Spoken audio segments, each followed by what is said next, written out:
यज्ञ किया। उस यज्ञ में नवयोगेश्वर जी पधारे। भगवान ने अपने पिताजी को बड़ा सुंदर उपदेश किया। सुभद्रा का हरण मिथिला में श्रुतदेव ब्राह्मण और राजा जनक को भगवान ने दर्शन दिया। वेद ने भगवान की स्तुति गाई। इसी के साथ मात्र 5 मिनट की कथा और है। 5 मिनट बाद में आप हम सभी अभी भागवत जी का पूजन करेंगे और फिर भागवत जी की विदाई करेंगे।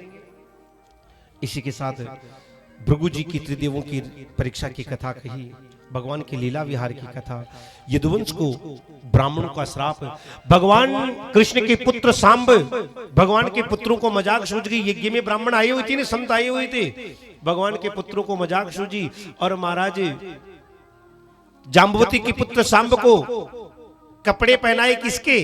स्त्री के, औरत के, और पेट पर कपड़े लपेट दिए और जाकर परीक्षा लेना चाहा। कहा महाराज ये हमारी भाभी है और ये गर्भ से है, बताओ इसके पेट से बालक होगा या कन्या?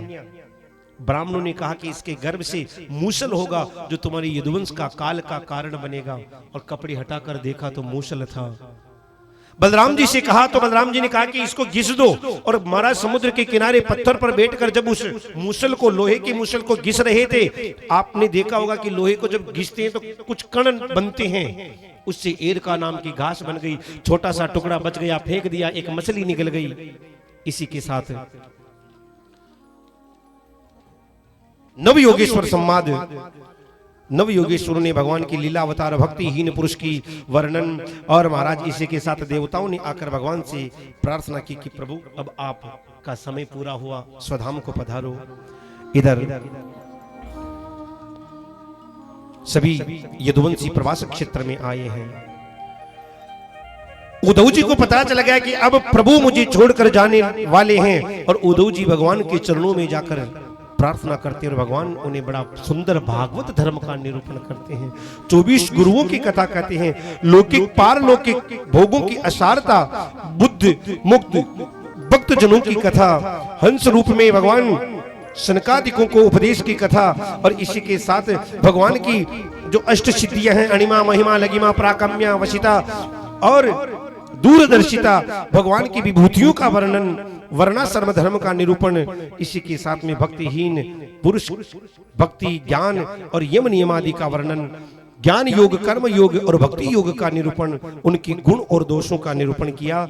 और इसी के साथ तत्वों की संख्या, तितुक्षक ब्राह्मण की कथा भगवान सुखदेव ने कही। रजो सतोगुण तमोगुण रजोगुण, इन तीनों गुणों की वृत्ति। पुरुरवा महाराज की कथा बताई कि पुरुरवा को 1 मुहूर्त 48 मिनट में मरने का श्राप लगा था और महाराज पुरुरवा ने भगवान का भजन करके अपने जीवन को धन्य कर लिया।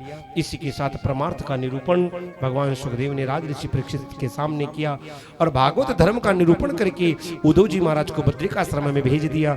इधर यदुवंश ने मैरक नाम की मदिरा का पान किया और एक दूसरे को मार काट के सभी नष्ट हो गए। भगवान ने बलराम जी को पहले ही भेज दिया। और आज मेरी कन्हैया प्रवासक क्षेत्र में एक पीपल के पेड़ के नीचे अपने बाएं पैर के घुटने पर दायां पैर रखकर बैठे थे। किसी व्याध ने बाण चलाया, भगवान के उस हिरण के निशाना साध कर शिकारी ने बाण चलाया, लेकिन वो बाण भगवान की चरण में लग गया।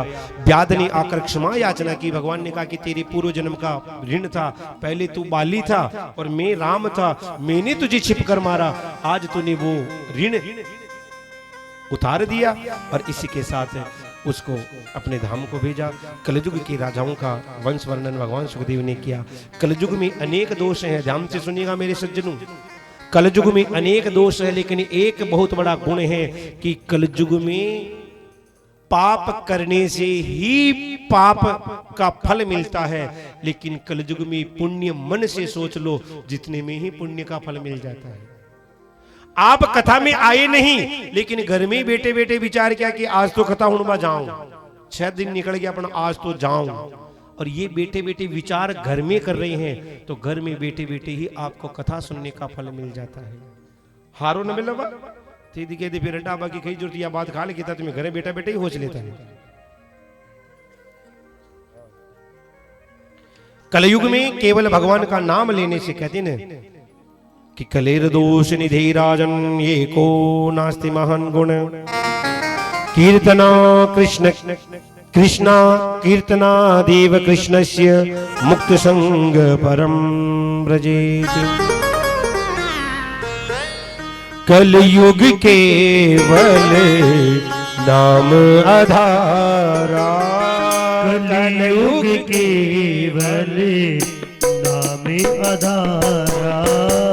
सुमिरी सुमिरे नर उतरहि पारा, सुमिरे सुमिरे नर उतरहि पारा। कलयुग केवल नाम आधारा, कलयुग केवल नाम आधारा। सुमिरी सुमिरे नर उतरहि पारा, सुमिरे सुमिरे नर उतरहि पारा। कलयुग केवल नाम आधारा, कलयुग में भगवान का नाम लेने से ही मुक्ति हो जाती है। इसी के उपरांत राजऋषि परीक्षित को भगवान सुखदेव का अंतिम उपदेश। राजऋषि परीक्षित से भगवान ने पूछा, राजन क्या तुम मरोगे?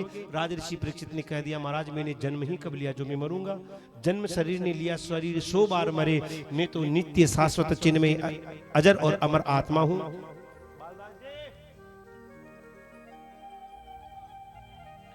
हाँ महाराज,